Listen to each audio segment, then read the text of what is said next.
Study rider return চ্যানেলে সকলকে স্বাগত। আজ পঞ্চম শ্রেণীর রায় মার্টিন প্রশ্নবিচিত্রা 2025 এই বইটি থেকে পেজ নাম্বার 196 এর পরিবেশ ও বিজ্ঞান বিষয়ের 2 নম্বর স্কুল অর্থাৎ Haldia government sponsored Vivekananda Vidyabhavan HS এর প্রশ্নপত্রটি আলোচনা করে দেব, যেটি তোমাদের পরিবেশ ও বিজ্ঞান বিষয়ের প্রথম পর্যায়ক্রমিক মূল্যায়নের 2 নম্বর স্কুলের প্রশ্নপত্র।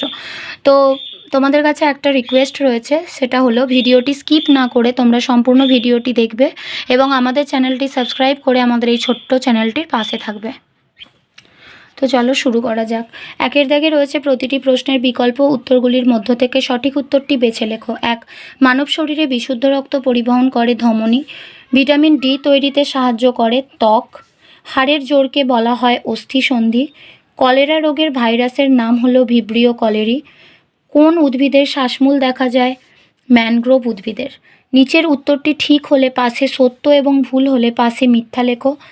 1. মানুষের চুলের গোড়ায় মেলানিন কমে গেলে চুল সাদা হয়। সত্য। যে নদীতে সারা বছর জল থাকে তাকে নিত্যবহ নদী বলে। সত্য। 1 নভেম্বর শিক্ষক দিবস। মিথ্যা। ভারতের পথিকৃৎ হলেন রাজা রামমোহন রায়। সত্য। তৃষ্ণার্ত ফসল হলো ধান। সত্য। 3 দাগে নিচের প্রশ্নগুলির একটি বাক্যে উত্তর দাও। 1.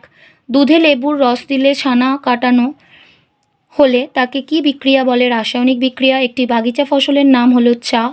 হলদি নদী কোন দুটি নদীর মিলিত প্রবাহ? কংসাবতী ও কেলেঘাই। 4. পশ্চিমবঙ্গের সর্বোচ্চ পর্বতশৃঙ্গের নাম কি? সান্দাকফু। জাতির জনক কাকে বলা হয়? মহাত্মা গান্ধী। বাঁশের কেল্লা কে তৈরি করেছিলেন? তিতুমির। পশ্চিমবঙ্গের রাজধানী কলকাতা কোন জেলায় অবস্থিত? কলকাতা জেলায়। 4 দাগে নিচের প্রশ্নগুলির উত্তর দাও। 1. মাটি কাকে বলে? ভূপৃষ্ঠের ওপরের যে আলগা পাতলা ও নরম স্তরে উদ্ভিদ জন্মায়, মানুষ চাষাবাদ করে, তাকে মাটি বলে। দোআঁশ মাটির 2টি বৈশিষ্ট্য লেখো। দোআঁশ মাটির বৈশিষ্ট্যগুলি হলো: 1. দোআঁশ মাটিতে বালি ও কাদার পরিমাণ প্রায় সমান সমান থাকে। 2. এই মাটির কণাগুলি মাঝারি ধরনের। 3. দোআঁশ মাটির জলধারণ ক্ষমতা মাঝারি প্রকৃতির। 4. এই মাটিতে জৈব পদার্থের পরিমাণ বেশি থাকে। 5. এই মাটিতে চাষবাস খুব ভালো হয়। বঙ্গভঙ্গ আন্দোলন কত সালে ঘটে এবং কেন ঘটেছিল? বঙ্গভঙ্গ আন্দোলন 1905 সালে ঘটেছিল। ইংরেজ শাসনকালে বাংলাদেশ ও ভারত পরস্পর সংযুক্ত ছিল। সেই সময় অবিভক্ত সুবিস্তৃত বাংলাদেশে শাসনকার্য পরিচালনায় অসুবিধা দেখা দেয়। এই জন্য 1905 খ্রিস্টাব্দের 7ই আগস্ট লর্ড কার্জন হিন্দু মুসলিমদের মধ্যে বিভেদ তৈরি করে বাংলা ভাগের নীতি ঘোষণা করেন। ত্বকের 2টি কাজ উল্লেখ করো। 1 নম্বর, চামড়া বা ত্বক আমাদের দেহের বাইরের আবরণ। এ কারণে চামড়া আমাদের দেহকে বাহ্যিক আঘাত থেকে রক্ষা করে। 2. ত্বক সূর্যের আলোর অদৃশ্য ক্ষতিকারক অতিবেগুনি রশ্মির প্রকোপ থেকে আমাদের বাঁচায়। শিরা ও ধমনীর মধ্যে পার্থক্য লেখো।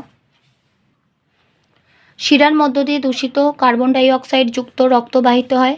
ধমনীর মধ্য দিয়ে বিশুদ্ধ অক্সিজেন যুক্ত রক্ত বাহিত হয়। শিরার প্রাচীর পাতলা, ধমনীর প্রাচীর মোটা। শিরার মধ্যে রক্তচাপ কম, ধমনীর মধ্যে রক্তচাপ বেশি। শিরা দেহের অপেক্ষাকৃত উপরের তলে থাকে, ধমনী দেহের গভীরে থাকে। মালভূমি অঞ্চলের নদ নদী ও পার্বত্য অঞ্চলের নদ নদীর মধ্যে পার্থক্য লেখো। মালভূমি অঞ্চলের নদীগুলি বৃষ্টির জলে পুষ্ট। পার্বত্য অঞ্চলের নদীগুলি বরফ গলা জলে পুষ্ট। নদীখাত অগভীর, এর নদীখাত গভীর। এই নদীতে জলের স্রোত কম, এই নদীতে জলের স্রোত বেশি। এই নদীতে সারা বছর জল থাকে না, পার্বত্য অঞ্চলের নদীতে সারা বছর জল থাকে। 5 দাগে বামপক্ষের সঙ্গে ডানপক্ষ মেলাও। 1. দীঘা অবস্থিত পূর্ব মেদিনীপুর জেলায়। বিষ্ণুপুর অবস্থিত বাঁকুড়া জেলায়। বারুইপুর অবস্থিত দক্ষিণ 24 পরগনা জেলায়। বোলপুর অবস্থিত বীরভূম জেলায়। আজ এই পর্যন্ত। ভিডিওটি ভালো লাগলে অবশ্যই একটা লাইক দিও, আর পড়াশোনা সংক্রান্ত এরকম আরও ভিডিও পেতে আমাদের চ্যানেলটি সাবস্ক্রাইব করে পাশে থাকা বেল আইকনটি প্রেস করো, আর বন্ধুদের সাথে শেয়ার করতে ভুলো না। ভালো থেকো, খুব তাড়াতাড়ি ফিরে আসছি নেক্সট ভিডিওতে। Thanks for watching.